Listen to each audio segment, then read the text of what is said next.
بسم الله الرحمن الرحيم الحمد لله رب العالمين الصلاة والسلام على أشرف الخلق أجمعين سيدنا محمد عليه وعلى آله وصحبه أفضل الصلاة وأتم التسليم. اللهم لا علم لنا إلا ما علمتنا فعلمنا ولا فهم لنا إلا ما فهمتنا فهمنا يا رب العالمين وبعد. First of all, we apologize for delaying the class until 7 o'clock. I think you all got the email yesterday. We had to push it a little bit, 30 minutes, to give a chance to everybody, not just to us, to attend the vigil by the university.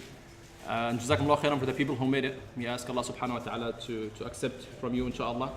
We ask Allah subhanahu wa ta'ala to accept your intentions and to make them sincere, that we are trying to do something for that noble sake.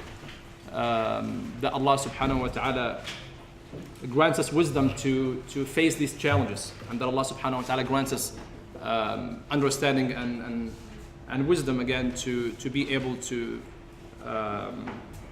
not to submit to any kind of fear or any kind of obstacles that might hinder us from living this life in the way we think it would please Allah subhanahu wa ta'ala. This incident is pretty big, and I don't just want to spend more time talking about it, but we really need to keep thinking and reflecting on what happened. And we need to realize that the impact of these incidents, and of this last one specifically, is big. It's actually huge. And the impact is not only on one level to be a political impact that would happen to Muslims living in certain part of the world. I think it's much deeper than a political impact to be a social impact that would influence us here in as small minorities or communities living in the West. It actually has an intellectual impact. It might shake in the beliefs of some people. It might shake in the identity of some Muslims who might reconsider some of their beliefs, some of their rituals, some of their commitment to the deen of Allah subhanahu wa ta'ala. Yes, big part of it might be psychological, which is fear, and fear is actually something natural that happens to human beings, but sometimes it might develop into a kind of a Aqeeda problem that might actually affect the belief in Allah subhanahu wa ta'ala. It also has a spiritual impact. The way we view this life, the way we view death, and the way we view patience in the face of the challenges and in the face of the afflictions that we might be afflicted with in this life. Right? Because it's very easy to talk about death, but it is not as easy to be ready for it. SubhanAllah, last time we were talking about death, and we talked about the qabr, the grave, and the questioning in the grave. We talked about the first stages of the day of judgment, starting from the resurrection to the hashr, the gathering, and then to the hawd of the Prophet ﷺ until the end. We didn't finish all of it, but we talked about these sequent stages on the day of judgment. And I tried to convey the message that we are not just talking about these topics to feel good about ourselves or to feel bad about ourselves temporarily. We're talking about these topics because we need to believe that death might come to you at any time. Right? A few days after that class, that was the incident of people who are living in one of the most peaceful parts of the world, at least to our own judgment, that nobody would ever imagine something like that would happen there. If you were one of that community and you're going to that mosque to pray Friday, it's a very low chance for you to think, it might not come back to my family. Right? But it is what it is. That's death. That's the qadr of Allah subhanahu wa ta'ala.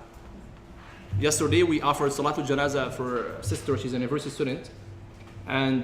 But subhanAllah, just was leaving the university home and just she couldn't make it home. She was driving the car, she couldn't make it. Because that was the qadr. She just died in the car. And that was the qadr of Allah subhanahu wa ta'ala, just 23 years old.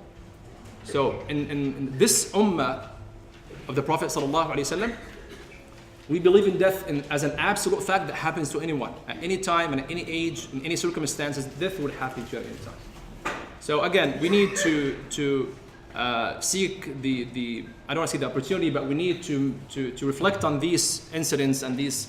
Yes, it's a horrible incident. It's a very sad event, but we need to keep reflecting on them to understand how can we face these challenges. How can we understand the message that Allah subhanahu wa ta'ala is teaching us from this.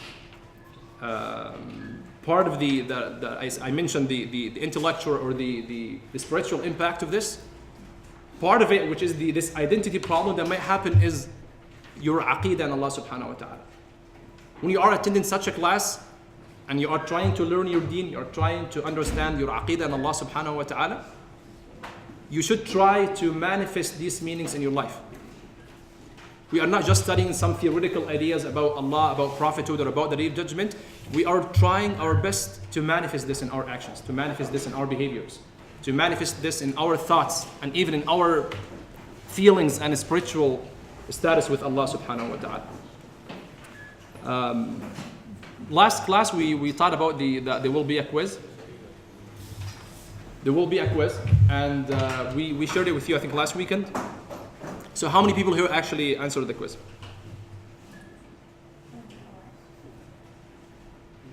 Okay, almost majority. Okay, so the people who didn't actually submit the quiz, how many people didn't? Again, there are people who did not raise their hands in both. So, who didn't submit the quiz? Who did submit? Didn't. Didn't. Oh. Yes, did not submit the quiz. Okay, so can you give us some reasons why didn't you do that?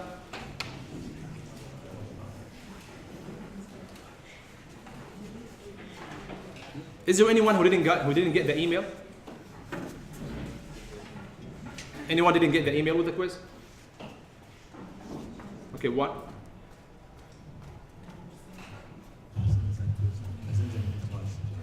Oh yeah, just I have to put that on 1 second.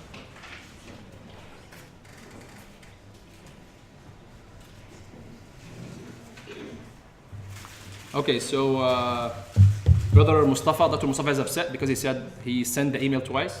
So I would rather not have this as an excuse that I didn't get the email. Okay, so please try to find any other excuse. So last time I think part of the announcement was so there will be inshallah certificates at the end of the course, and the certificate will be given based on two things: the attendance in class and the quizzes. So commitment to attendance and commitment to answering the quizzes, those are the two main things that would actually get you the certificate. Somebody might say like, so what was the certificate? It's okay, but just it's the fact that you accepted to join us here in class, that means there's a sort of commitment that is expected from you. I know it's not really something that is a big of a deal. You're not gonna go apply for any job and you show them that certificate from Al-Majlis, but it's just that commitment that you showed, you accepted to join us here, so you play by our rules, not your rules, okay? So, and the people who actually submitted the quiz, Jazakumullah khair. This time, I know this is the first quiz for this course, but before we used to release the scores before you come to class. And we didn't release the score for this time. And I think we got a lot of emails, people asking about the score. So what we would do actually is we're going to go over the questions here quickly with each other, inshallah. So we have 53 people who submitted the quiz. And the people registered for the class is, I think, 105. So 55% of people who just submitted the quiz. Okay. So the first question, among the 6 qualities Imam al-Shafi'i rahimahullah mentioned for the student of knowledge are? All of the above. Any other answers? All of the above, everybody? All of the above, okay. Like the fundamental sciences in Islam, ulum al-maqasid as we call it, are Aqeeda. All of the above. Fiqh, Aqeeda, spirituality. I don't know if the slide is clear. So all above? Okay, so what do they represent, these 3 ulum, these 3 sciences? What do they represent? Yes? What? Islam, Iman, Ihsan, which is basically the core of this course, which is based on Hadith Jibreel that we started the class with. Okay, beginning everything with Basmala. What is the hukm? What? Recommended. Not obligatory sometimes? Like, okay, what are those sometimes? Yes. Fatiha when you're praying. Okay. When you start reading Quran, is it obligatory? Obligatory? Yes? Brothers in the back, sorry, what are you chatting about? Sorry. The attendance sheet? Okay, can you just do it at the end, please? Thank you. So again, so surah beginning everything with basmala is recommended. That's correct. That's the right answer. So the question is, can it be obligatory sometimes? Okay, yes. When? Yeah. Dab? Okay. Saying Allahu Akbar when you're like for the biha? When you eat, it's obligatory? So what does it mean obligatory? It's a must, right? Because next class we're going to have the fiqh class, inshallah. We need to be familiar with these terms. So we have these 4 terms here in the question are fiqhi terms, legal terms in Islam. And every one of them implies something specific. When we say something recommended, that means you get thawab for it, you get rewarded for this, but you do not get any sins or any sort of punishment if you do not do it. That's the definition of recommendation in Islam. Obligation or obligatory means it's a must. A must means you have to do it. If you do not do it, you get sins, and there is a potential that you will be punished for that. It's a must. Disliked means it's the opposite of recommended. Right? You shouldn't do it, but if you do it, there is no problem. And forbidden, it's the opposite of obligatory, which means you cannot do it, and if you do it, you get sins or you might get punished for this. You had a question? It's obligatory when starting the surah, the Imam starts, right? Surah Al-Fatiha or any surah? Okay. Okay, so when you start reading Quran, it's just a sunnah to begin with. It's just recommended to begin with a basmala. But when it comes to Al-Fatiha, it's according to one opinion of the scholars, it's an ayah from Al-Fatiha. So you do not say I begin the surah with basmala because it's already one verse. How many verses Surah Al-Fatiha is? 7. Included, basmala included or not? Included? Okay, if we do not count the basmala, how many verses would be? Yeah, but it's famous to be a Sab' al-Mathani. Right? It's the Surah Al-Fatiha, it's called the 7-verse surah. Because Allah called it like that in the Quran. At least according to the famous opinion in tafsir. So because the last ayah in the surah, some scholars actually counted them to be 2 different ayahs. Right? It depends on the way you count the verses. So you might say صراط الذين أنعمت عليهم, that's an ayah. And then غير المغضوب عليهم ولا الضالين, that's another ayah. So if you do not count the basmala, you still have the 7. You get that? So the last ayah might be split into 2 different ayahs. But anyway, so there is a kind of ikhtilaf. Surah Al-Fatiha is an ayah from Ayatul Al-Basmala is an ayah from Surah Al-Fatiha. And according to some scholars, like the Shafi'i school, it's an ayah from Surah Al-Fatiha. Okay, using God's blessings for what He created them for. We talked about this like maybe 2 times in class. Shukr? Who says it's shukr? Peer pressure, mashallah. But who is saying praise, hamd? Who is saying it's hamd? Hamd? Why? Well, I think everything in the universe is praising Allah. So it's like, by nature, I think every living thing, every animals and birds and everything praises Allah. So that they create everything. Allah created everything. So that's fine. Okay, so those who said it's shukr, so what does hamd mean then? If you answered it to be shukr, so what is the hamd? Thank you for the blessings He gave us. So like just by the mention? Okay, so what the question saying using God's blessing for what He created is for. So for me, when I first read it, I thought it's reliance. Reliance. Yeah, because it's Okay. saying He gave us blessings that we use it in our life.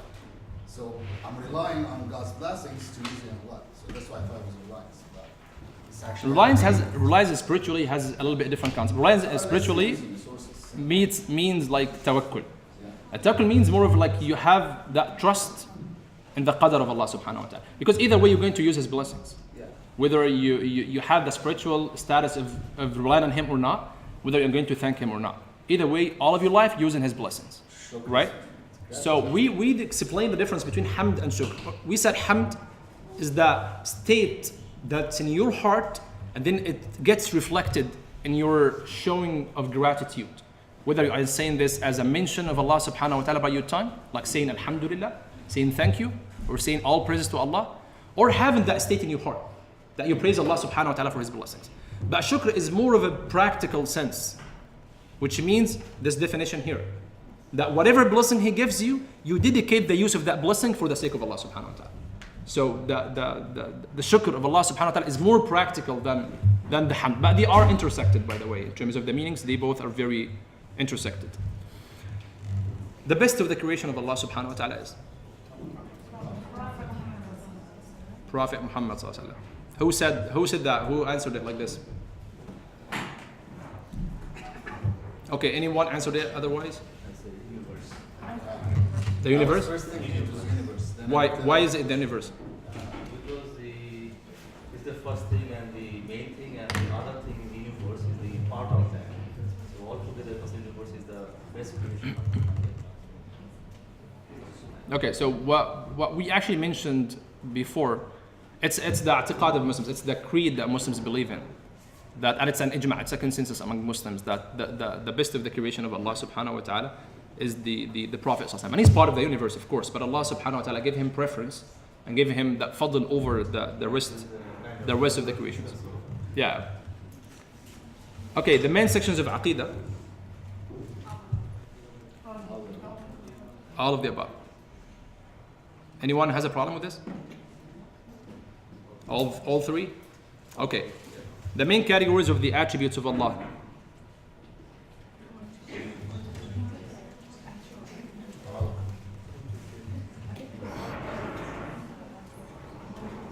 I don't know what are these for extra 4 points. Did you added them? Okay. They're part of the choices? Okay. So can anyone answer? 1, 2, and 3. 1, 2, and 4.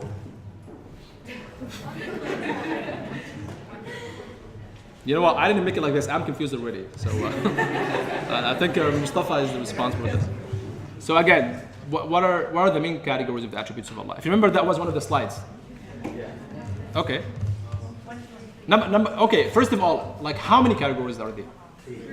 3, right? So we need to pick 3 out of this. So what are those 3?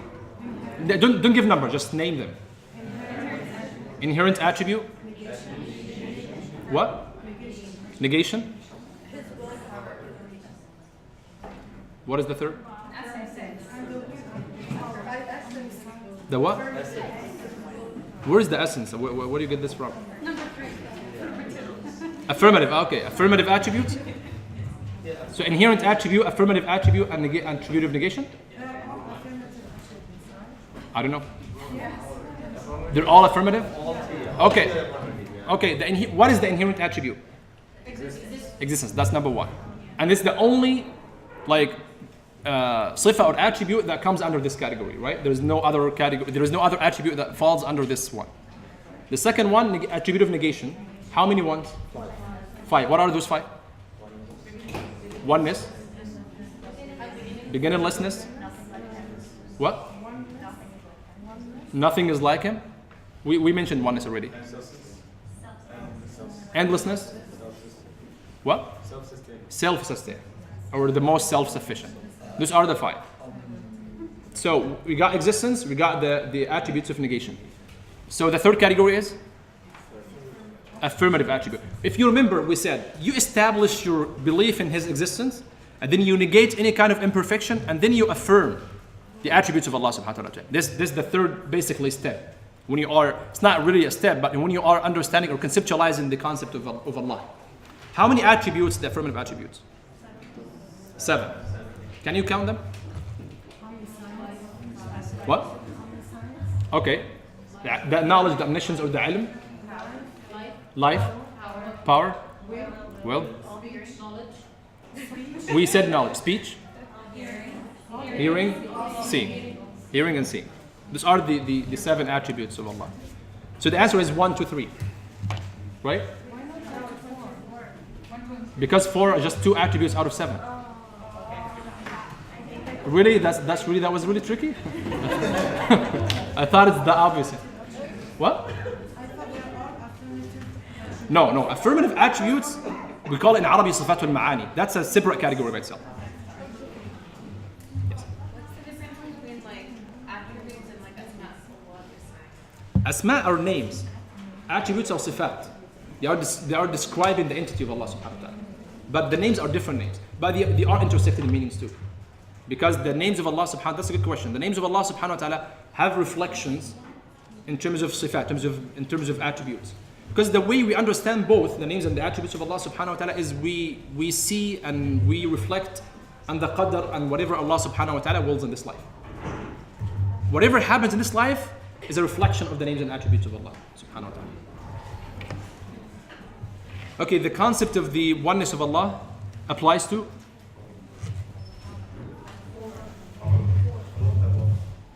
all of the above.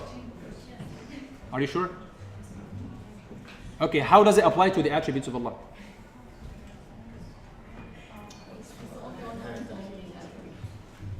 No, oneness is not inherent attribute. An attribute is only the existence. So when you say Allah is one in His attributes and His sifat, what does that mean? Yeah, but from the perspective of the oneness, He is one in His attributes. So if all of the above is the right answer, that means He's one in His being, He's one in His actions, He's one in His attributes. So what does it mean that He is one in His attributes? Allah wahidun fi sifatihi. What does that mean? Yeah. Nothing like him. Nothing like Him. Like his attributes. Nothing like His attributes. No one or nothing can share these attributes or even part of these attributes. So when we say, if you remember, we said that some of these attributes we can give them linguistically to human beings, right? Because we all have knowledge, we all have life, we all have these different attributes.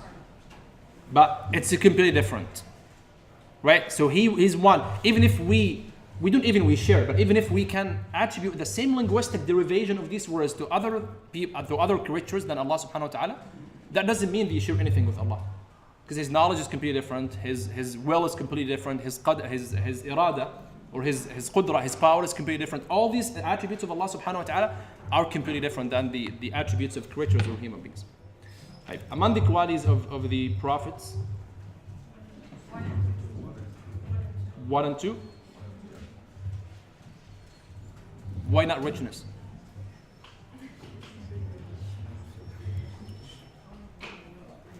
Maybe richness in terms of akhlaq and manners. Did anybody think of it this way? No? I was thinking about it a little bit, that like not. Like richness and spiritually, right? Yeah, like that. Okay. Okay, it's 1 and 2. What we mentioned 4, right? What are the other 2? We mentioned 4 qualities of the prophets of Allah. Cheating is not halal, but it's okay. It was just Should- on my table. Okay, truthfulness, number 3, and infallibility. Okay, or protection by Allah, amana. Okay, pleasure and torture in the grave. Okay, can we have just one conversation, please, sisters? Can we just have one conversation, please? Thank you. The pleasure and the torture in the grave happen to both body and soul, not only to the soul. So when we, if we open the grave or we see in a dead person, why don't we see any marks or signs of pleasure or torture on his body? Somebody is being punished, for example, and we saw him after his death, like 1 year, and just his body, there is nothing. Just that whatever. I said the soul. What? I said the soul. You said the soul. Because of that reason. For that reason, okay. Yes. Yeah.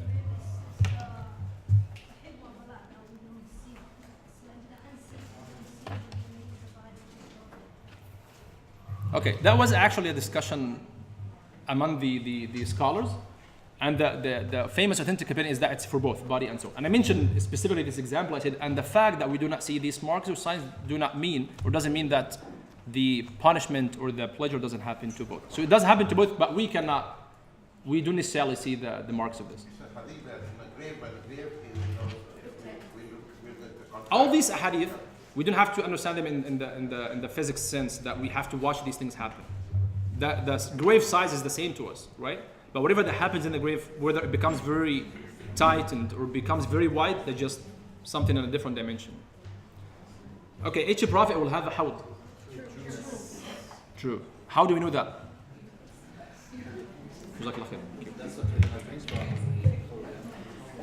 No, how do we know that each prophet will have a hawd?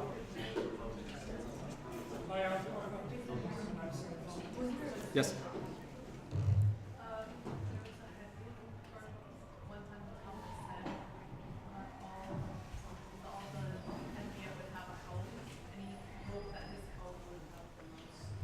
Yes. He said, sallallahu alayhi wa sallam, inna li kulli nabiyyin hawda. Each prophet will have a basin or a hawd. Okay, omniscience is one of the negating attributes of Allah. False or true? Anyone said true? Anyone said true? Okay, of course it's false. The subject of Aqeeda is the practical actions of human beings. Why? Aqeeda is more involved with thoughts, not ideas. Aqeeda is more involved with thoughts. If you remember, we said fiqh deals with your actions, practical actions. Aqeeda deals with your thoughts, and the spirituality deals with your spiritual connection or status with Allah subhanahu wa ta'ala. Surah Al-Ikhlas, everybody knows now Surah Al-Ikhlas, right? We tested you last time. Encompasses all the 5 negative attributes of Allah. Okay, who can break them down? And we'll get chocolate. Not from me, but just from the back. So who can apply the 5 negative attributes to the 4 verses of Surah Al-Ikhlas? Okay. Allahu Samad is self-sufficiency. Lam yalid wa lam yulad. That removes the beginninglessness. Beginninglessness. Yeah, beginninglessness and the endlessness. Wa lam yakun lahu kufuwan ahad is not like. ليس كمثله شيء. جزاك الله خير. So it's true. Prophets are protected by Allah from committing major sins only. Anyone said true? You said true? No, but I have a question. Would like Musa alayhi salam accidentally killing a man count as a sin? Okay. Mentioned. I don't remember if you mentioned that example, but I mentioned the example of Adam. I mentioned the example of Sayyidina Yusuf alayhi salam, right? Mentioned multiple examples. Mentioned the example of lying that if could be called to be lying of Sayyidina Ibrahim alayhi salam, right? So you said all these stories, I know I didn't explain all these stories, but all these stories do not actually contradict the fact that they were protected by Allah subhanahu wa ta'ala from committing major sins, neither minor sins. And whatever happened from them, it actually was done for a different purpose that doesn't really make it a major sin or a minor sin. But in general, the prophets of Allah subhanahu wa ta'ala are actually protected from all different kinds of sins. And this is one of the important issues that the Aqeeda science actually deals with. But maybe in future, inshallah, we can discuss it more. Okay, Barzakh is the time period between death and the day of judgment. True. Reckoning or hisab on the day of judgment could be done by Allah or His angels. Now we have disagreement among the scholars. So who is saying true? Okay, who is saying false? The rest of our beloved spectators, I don't know what. There is no really a third answer. Maybe both? Okay, why is it false? Because it's mentioned that Allah will talk to you in His voice, right? Okay. Yeah, so He'll talk to you and judge you, and He's the one who's doing the talk. Okay, yes. Sorry, can you raise your voice? Angels can also take you. They're just getting orders. So you think it's true? Okay. So, yes. So we discussed last class that we'll be lucky if we get judged by Allah subhanahu wa ta'ala, not the angels, because He's most merciful. He might, not do us. Like the angels are commanded to do their job, so we might not have a chance with them like we do with Allah subhanahu wa ta'ala. Yes. It was mentioned in authentic hadith that sometimes the angels of Allah subhanahu wa ta'ala will be entitled with the job of asking you. Right? Allah subhanahu wa ta'ala is seeing everything. Allah subhanahu wa ta'ala is like basically supervising all what is happening. But sometimes maybe the angels will be the ones who will be asking you. And I remember we asked that question, which is better for you?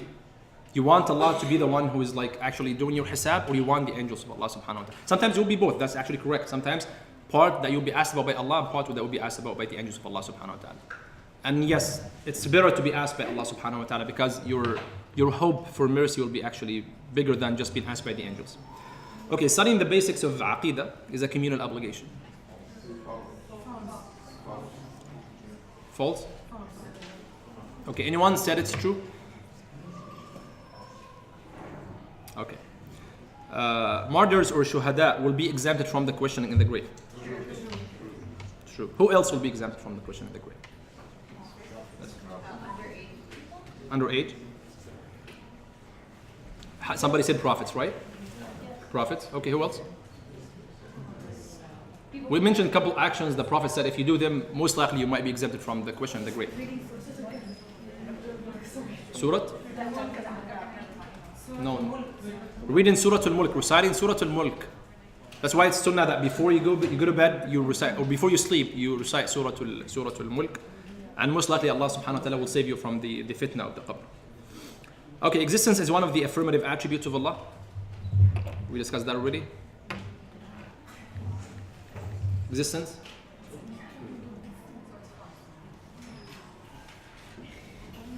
Can anyone answer? So is it affirmative attribute? No. It's an inherent attribute, right? What does it mean when we say it's an inherent attribute, by the way? Again, what does it mean that it's an inherent attribute? Because if you do not get this part, so I'm not sure if you got the full categorization of the three categories. Why did we have to differentiate between existence and the rest of the attributes? Because you needed to build on it. You needed to build on it. So why do we call it inherent? There's a very important reason that we had to split this sifa, this attribute, from the rest. Because it's sort of like the first principle, it's the given thing. It's the given thing. And philosophically, it might not be even an attribute.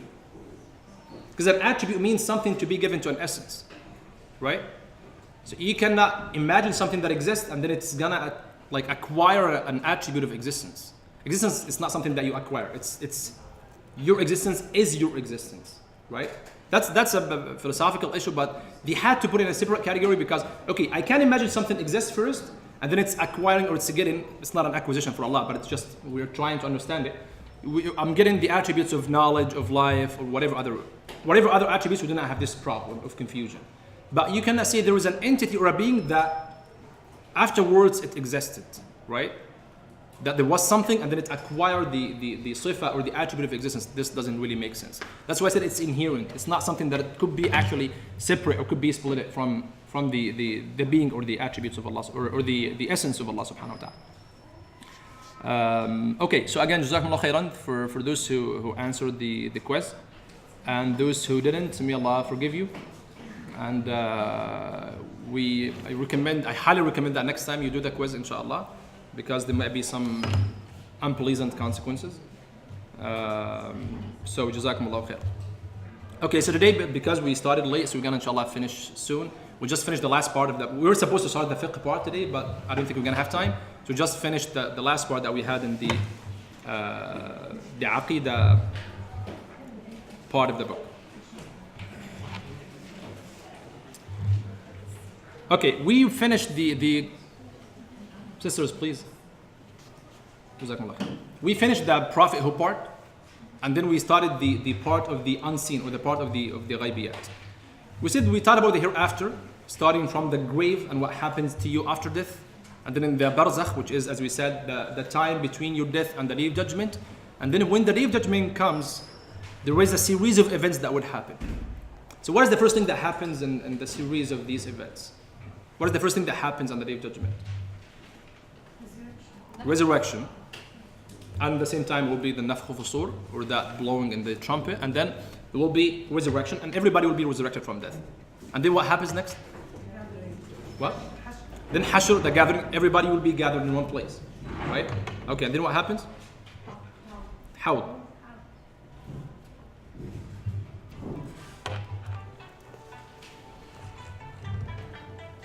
That's from... Okay. Technical issues, no problem. Okay. So resurrection, and then gathering, and then the hawd, the basin or the hawd of the Prophet ﷺ, and the rest of the prophets of Allah subhanahu wa ta'ala. And then there will be the intercession, the shafa'ah. So we have multiple kinds of shafa'ah or intercession. The Prophet ﷺ will intercede for some people. Your righteous actions might intercede for you. Sometimes your righteous kin or relatives, they might intercede for you.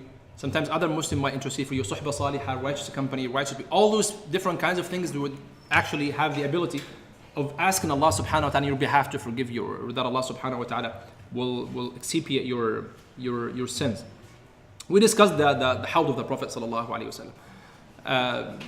And we mentioned some of the hadith when the Prophet ﷺ said, Hawdi masiratu shahr, it's as long and as big as the distance of someone who's walking for 1 month.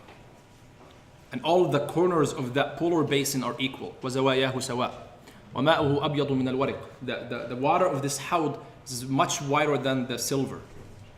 وَكِيزَانُهُ نُجُومُ السَّمَاء. These small like cups that you use to drink from this hawd are like the stars of the sky. And Allah subhanahu wa ta'ala mentioned, according to one opinion of tafsir, the hawd in the Quran in Surah Al-Kawthar. When Allah subhanahu wa ta'ala said, إِنَّا أَعْطَيْنَاكَ الْكَوْثَرَ فَصَلِّ لِرَبِّكَ وَانْحَرْ إِنَّ شَانِئَكَ هُوَ الْأَبْتَرُ. That's one of the short, beautiful chapters that was revealed to the Prophet sallallahu alaihi wasallam in the early stage of his da'wah, when he was really given so hard time from people. And one time he was sitting with his companions and he just dozed off sallallahu alaihi wasallam for a while, and then he woke up after like short while, and then he's smiling. And the Sahaba said, why are you laughing? Why are you smiling, Ya Rasulullah? So he said, there was a surah that was just revealed to me that made me smile. And he recited Surah Al-Kawthar. إِنَّا أَعْطَيْنَاكَ الْكَوْثَرَ فَصَلِّ لِرَبِّكَ وَانْحَرْ.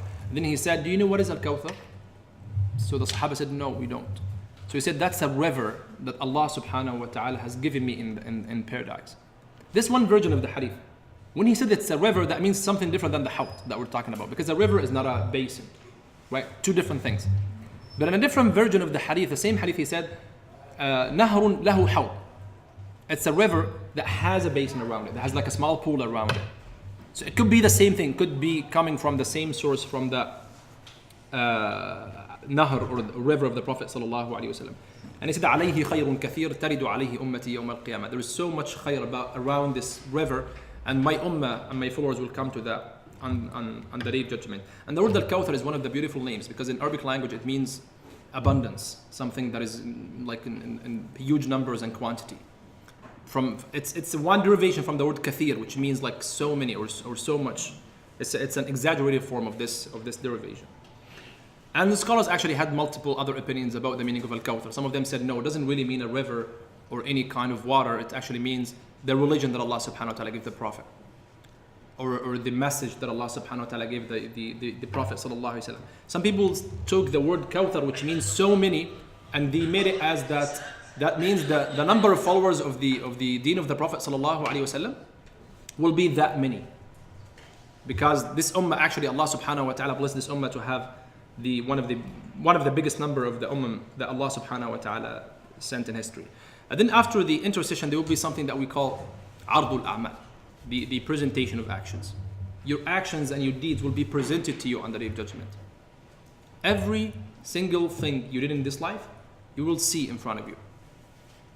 They will be presented to you in a certain way that you can clearly see, and you cannot miss, you cannot deny, you cannot say, no, I didn't do this. It's well documented, and you will see every single deed and action that you did. Last time we said the hisab will be for your deeds, for your sayings, and for your thoughts as well.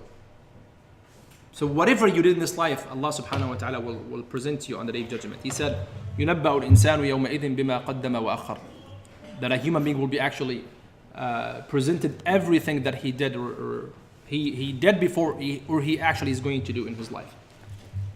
We talked about the hisab and how Allah subhanahu wa ta'ala shows people what they did, and that might happen from Allah subhanahu wa ta'ala, might happen from the angels. We talked about some people would be exempted from the hisab. Right? As some people will be exempted from the question in the grave, some people will be actually exempted from the hisab, from the reckoning on the day of judgment. We mentioned the hadith, the Prophet ﷺ said that the 70,000 from his ummah will be exempted from the hisab of Allah subhanahu wa ta'ala, without hisab and without punishment or iqab from Allah subhanahu wa ta'ala. But sometimes we read some ayat in the Quran that might make us confused. So one ayah, for example, Allah subhanahu wa ta'ala says, Surah Ar-Rahman, He said, he's talking about the day of judgment, and he said, فَيَوْمَئِذٍ لَا يُسْأَلُ عَنْ ذَنْبِهِ إِنسٌ وَلَا جَنٌ. He said, on this day, there is no one who will be asked about his actions, whether he's from mankind or from jinn. So how can we understand this ayah while many other ayat are informing us that there will be hisab, and everybody will be asked in general? Yes? They won't really be like asked, no, because like Allah Because they know what they did. Okay. So you mean the ayah is literal, or just ayah means everybody knows what he did, so just... No, it's like Allah won't ask him because he already knows what he did, like on earth. Yeah, but I don't mean, sorry, so I don't mean by hisab like asking literally. It means like he's going to hold you accountable for what you did. And the word yus'al, to be asked here, it means the same thing. It means that nobody would be actually discussed basically what he did in his life. So does this ayah contradict other ayat or hadith that talk about hisab, or we can still understand them all in the same context? It probably means like, it means what will happen after people go to even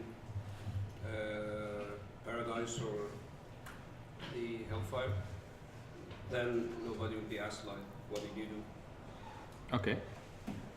Any other thoughts close to this? Yes. Is it like their body will testify against them? What? Their own body will testify against them? Yes, it's actually close to that meaning. That you are not actually required to provide a proof. You're not required to provide any kind of approval to this presentation of actions, because you cannot deny them. La yus'alu means we're not waiting for your testification to say if this happened or not. We're not waiting for your dalil, we're not waiting for your proof. La yus'alu an dhanbihi insun wala jan. Everything is well documented. Everything is going to be presented to you. You have no say, because you cannot deny it. Because the only one who had the power to know every single thing that you did in your life is Allah subhanahu wa ta'ala. So this is the meaning. There is no kind of contradiction between this ayah and the rest of ayat that are talking about the hisab. And the day of judgment, Allah subhanahu wa ta'ala, we said, He does the hisab with everyone, and that doesn't mean that he subhanahu wa ta'ala gets busy with someone because he's actually asking him. He's asking everyone, he's discussing the hisab with everyone in the same time, and everyone would feel that he's the only one who's been asked. You cannot just say, oh, if Allah is asking this person, so what, other people are just waiting? No, you do not imagine it this way. لا يشغله حساب أحد عن أحد. He doesn't get busy with someone, subhanahu wa ta'ala. He can ask all people at the same time. Sometimes it's hard for us to imagine this, yes, because He is God. That's one of the reasons that He is God. You cannot imagine these things. But He wouldn't be, subhanahu wa ta'ala, like His time is not actually occupied by asking people or holding people accountable. You do not frame it like this about Allah subhanahu wa ta'ala. Allah subhanahu wa ta'ala said in the Quran, in Surah Al-Fajr, كَلَّا إِذَا دُكَّتِ الْأَرْضُ دَكًّا دَكًّا وَجَاءَ رَبُّكَ وَالْمَلَكُ صَفًّا صَفًّا. And your Lord has come, and the angels are coming in rows. That means Allah subhanahu, one of the meanings of the ayah, one of the implications in the ayah is that Allah subhanahu wa ta'ala, He has the absolute sovereignty on this day. وَجَاءَ رَبُّكَ means it's not a literal meaning that Allah has just come to a certain place. It means Allah subhanahu wa ta'ala is there and He's watching everything. And Allah subhanahu wa ta'ala is holding everyone accountable in this tough day. And everyone just feels like the most scary feeling that he ever witnessed or experienced in his life, because he thinks that Allah subhanahu wa ta'ala is only talking to him. That's why right after He said, وَجِيءَ يَوْمَئِذٍ بِجَهَنَّمَ. So imagine the ayah is trying to explain to you that scene, that Allah is there, the angels are there in rows, and then Jahannam is being brought up to you in front of you. The Prophet ﷺ said about this ayah that Jahannam will be brought by the angels of Allah subhanahu wa ta'ala in front of people. They are pulling it. 70,000 angels are pulling Jahannam. They are pulling it and bringing it in front of people. With, as he said, with bridles. They are pulling it and just presenting it to people. It's one of the meanings of وَجِيءَ يَوْمَئِذٍ بِجَهَنَّمَ. Again, you don't have to imagine that Jahannam was in a place and then it's going to move to other place. You don't have to imagine this hadith this way. Just take the lesson behind this hadith that Jahannam will be in front of you. That's what you really want to know. Right? Jahannam will be brought in front of you. How this is going to happen physically, you really shouldn't care that much about these things. Again, as we said, when you establish you believe in Allah and you believe in the Prophet ﷺ, it's easy for you to conceptualize these things in the most important part, which is the lesson, which is the spiritual connection. You don't need really to worry so much about physics when you talk about these things, right? Because you just need to worry about yourself not being there in Jahannam. This is the only thing that you should care about when you read the hadith of the Prophet ﷺ. The problem is, he said, يَوْمَئِذٍ يَتَذَكَّرُ الْإِنسَانِ. So after Allah comes and the angels come and then Jahannam is being brought in front of you, then a human being would actually be reminded. But it's too late. وَأَنَّى لَهُ الذِّكْرَى. What good the reminder will be for him after all of this. Because you cannot actually repent on this day. As long as you're breathing in this life, you have a chance to repent. Because as the Prophet ﷺ said, تُقْبَلُ التَّوْبَةُ مَا لَمْ يُغَرْغِرْ. Means when the soul is being just leaving your body, until that moment, you have a chance to repent. You have a chance to have tawbah.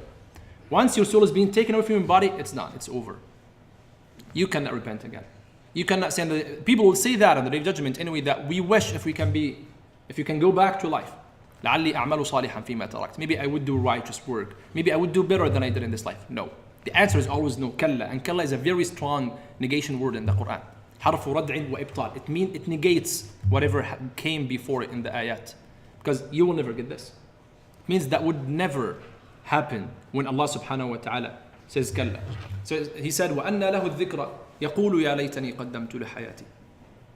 He would say, I wish I've done something for my life. And يا ليتني قدمت لحياتي. For my life, that implies that could possibly mean both lives, by the way. So it could mean I wish I've done something in my previous life. So it means في حياتي السابقة. And it could mean I wish if I'd done something for my coming life, which is the hereafter. لحياتي القادمة. Both meanings are actually correct. يا ليتني قدمت لحياتي. Then Allah subhanahu wa ta'ala said فيومئذ لا يعذب عذابه أحد ولا يوثق وثاقه أحد. On this day, no one will punish as severely as he punishes, and no one would like bind as severely as he binds, subhanahu wa ta'ala. فيومئذ لا يعذب عذابه أحد. No one will punish as severely as he punishes.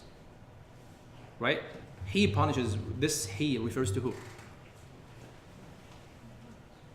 فيومئذ لا يعذب عذابه أحد. عذابه, his punishment. Who are we talking about?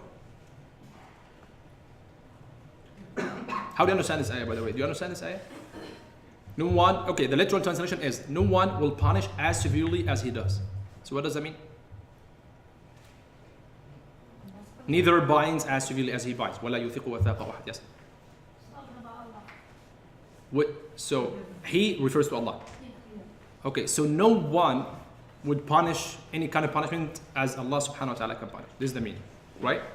Okay, there is another qira'ah, there is another like mode of recitation for this ayah that says فَيَوْمَئِذٍ لَا يُعَذَّبُ عَذَابَهُ أَحَدٍ. So on this day, no one will be punished as that one or as that person would be punished. So who is that person? So each person has his own punishment. No.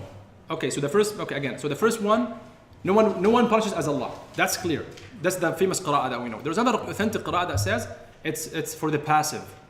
المبني للمجهول فيومئذ لا يعذب عذابه أحد. No one would be punished as that person, as him. Who is that person? Exactly. He's the one the ayats are talking about. He's the one who is saying يا ليتني قدمت لحياتي فيومئذ لا يعذب عذابه. And this day, is the ayah still talking about that person who is still wishing to go back in life. On this day, no one will be severely punished as him, and no one would be severely like suffering as him. ولا يوثق وثاقه أحد. And then Allah subhanahu wa ta'ala says, يا أيتها النفس المطمئنة ارجعي إلى ربك راضية مرضية. O you reassured soul, go back to your Lord, pleasing and well pleased. فادخلي في عبادي وادخلي جنتي. So go back to your Lord. What does it mean?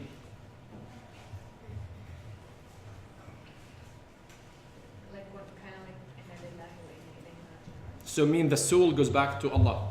yeah. So when is this ayah being said? Because the context is talking about the day of judgment and Allah, the angels, and then the punishment and all this, and then ارجعي إلى ربك.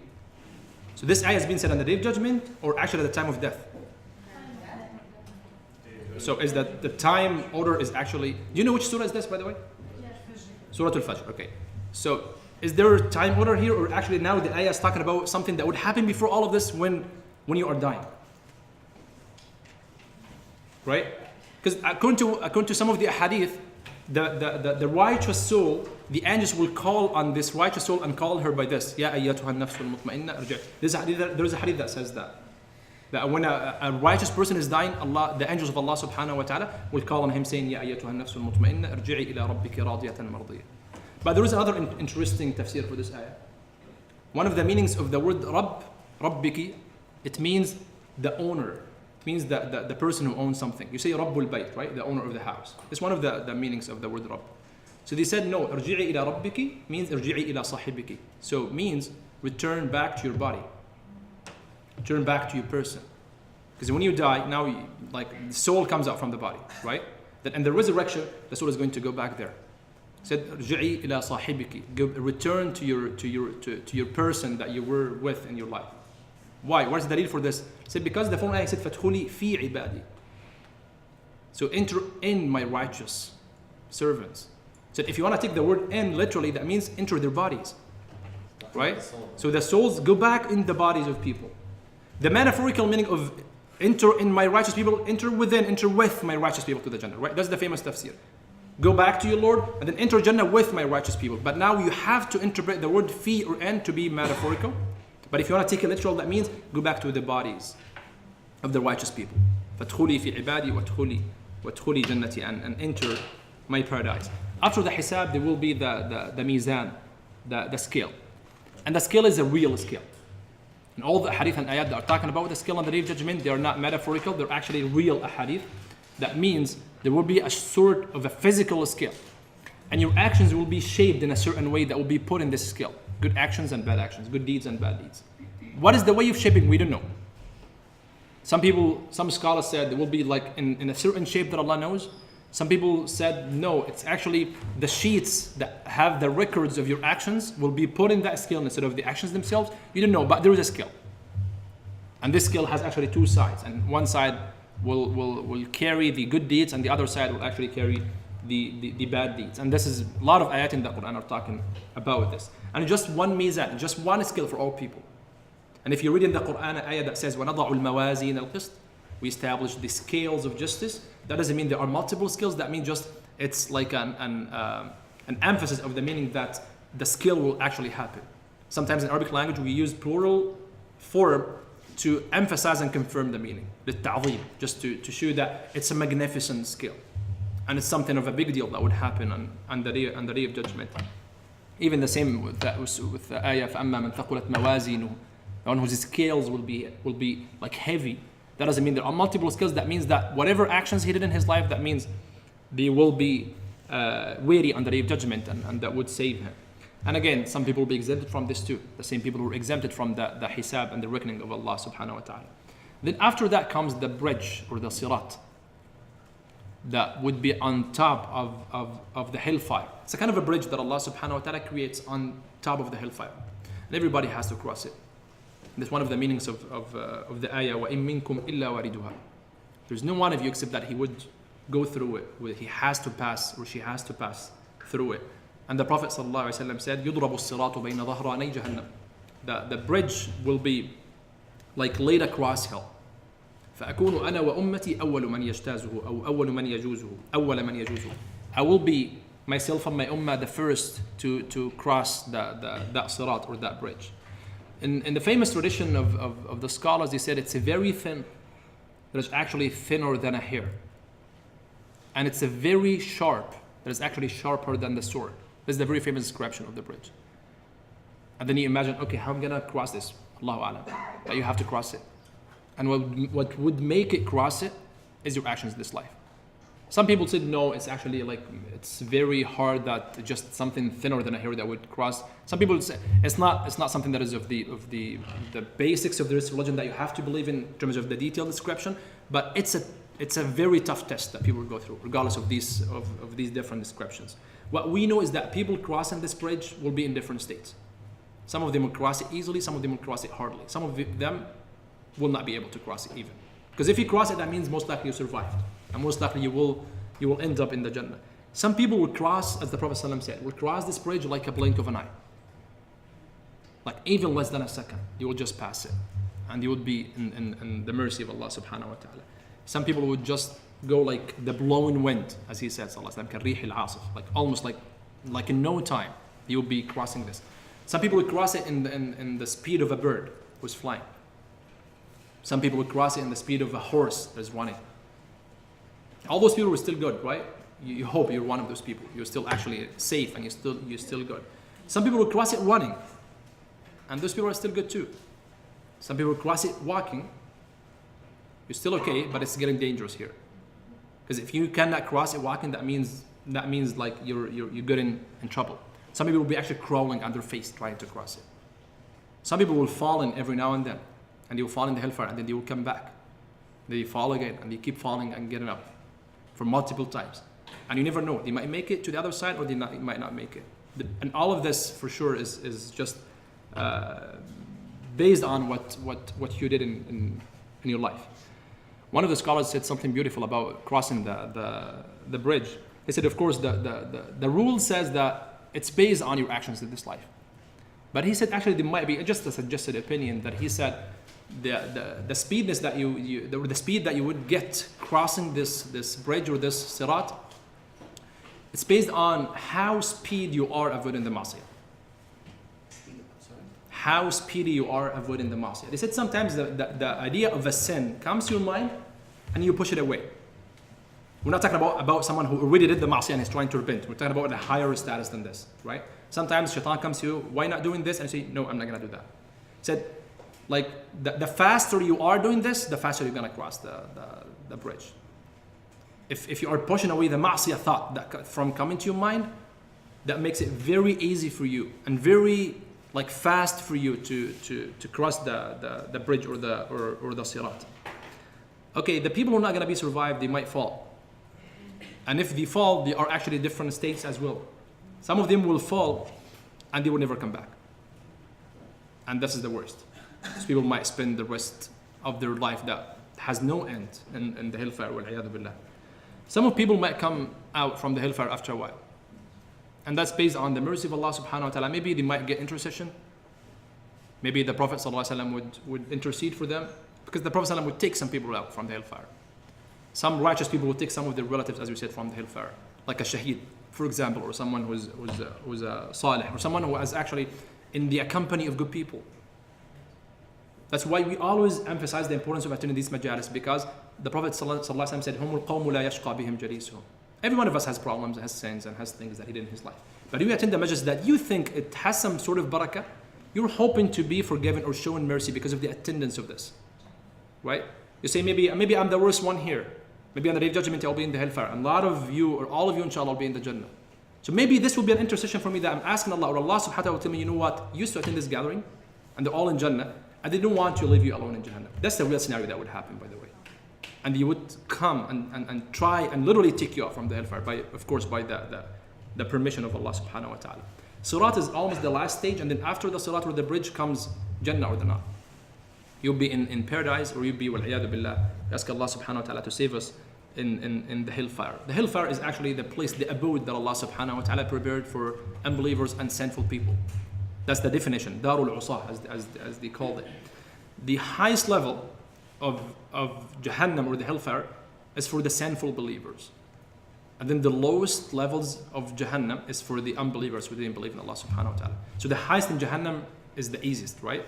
Because it's the opposite from the Jannah. Jannah, if you go higher, right, it's better for you. Right? If in Jahannam, the more you go down, it gets actually worse. It had multiple names in the Quran. Quran says Lava, Quran says Hutama, Quran says Jahim, As-Sa'ir, Al-Hawiyah. Multiple names in the Quran. Some ahadith suggested that Jahannam hellfire is of 7 layers, right, or 7 steps down, and each layer, each step has a door that leads to the other one. So what would happen is, if someone, wal-'iyadhu billah, is actually, really, what is written for him is to go for the 7th layer, he has to go through all the 7. Because the only way you get to the 7th one is to get through the door. And the door of each one is in the layer that is above it. Right? So you have to go through all of this to get to the 7th layer, wal-'iyadhu billah. The opposite is the Jannah. The Jannah literally in Arabic means bustan, which means like paradise or garden. That's the literal meaning of it. And here, Darul Thawab, it's the abode of rewarding. The other one is the abode of torture and punishment. This one is the abode of rewarding. Darul Iqabi wa Darul Thawab. And the famous opinion is that it's 7 different gardens, like 7 levels or ranks. The highest one is Al-Firdaus, and it's the highest level. And the Prophet ﷺ taught us to always aim high. When you make dua, you always ask for the Firdaus. And don't ever say, I'm not doing enough to get that. Just make dua. Right? Because this is an adab the Prophet taught us. Even if you are belittling your actions, which is good, you need to belittle your actions all the time, but all the time you need to aim high and ask Allah subhanahu wa ta'ala for the highest levels. You don't say, oh, the Firdaus is just for the Prophet and his companions. No, just ask Allah. Right? When you ask for the Firdaus, you ask for the highest level in the Jannah. And that's the highest level. Above it is the throne of Allah subhanahu wa ta'ala.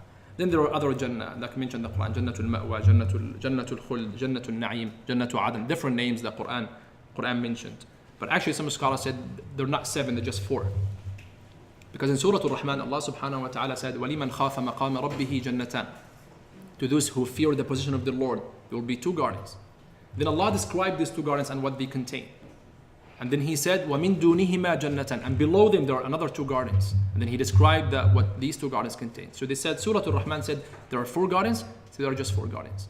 And whatever other names, they are just referring to the same garden or the same Jannah that Allah subhanahu wa ta'ala is talking about. We believe that Jannah and Nar, they exist now. They are not creatures that Allah will create for us in the future. They actually exist now. How and when we don't know, but Allah subhanahu wa ta'ala created them already and they are there now. This is the creed of Muslims. Allah subhanahu wa ta'ala described Jannah a lot in the Quran. مثل الجنة التي وعد المتقون تجري من تحتها الأنهار. The example of Jannah which the righteous have been promised is that beneath it rivers flow. أكلها دائم وظلها. The fruit of the Jannah and the shade of the Jannah, all of them are just lasting. They never end. The fruit and the dhill and the shade of the Jannah. Allah subhanahu wa ta'ala said, مثل الجنة التي وعد المتقون فيها أنهار من ماء غير آسن. Said the example or description of the paradise which the righteous are promised, wherein are rivers of water unaltered. وأنهار فيها أنهار من ماء غير آسن وأنهار من لبن لم يتغير طعمه, and rivers of milk, the taste of which never changes. وأنهار من خمر لذة للشاربين, and rivers of wine delicious to those who drink. وأنهار من عسل مصفى, and rivers of refined honey. And by the way, the wine that will be in the Jannah is not that kind of a wine that gets you intoxicated or high. It's something that you just enjoy, but you never get high. In the bad sense that we know of the wine in this life. Because Allah said in the Quran, لا يصدعون عنها ولا ينزفون. I mean, is that they don't get headache out of this, and they don't get drunk. They don't get high out of this in the bad sense that we understand physically in this life.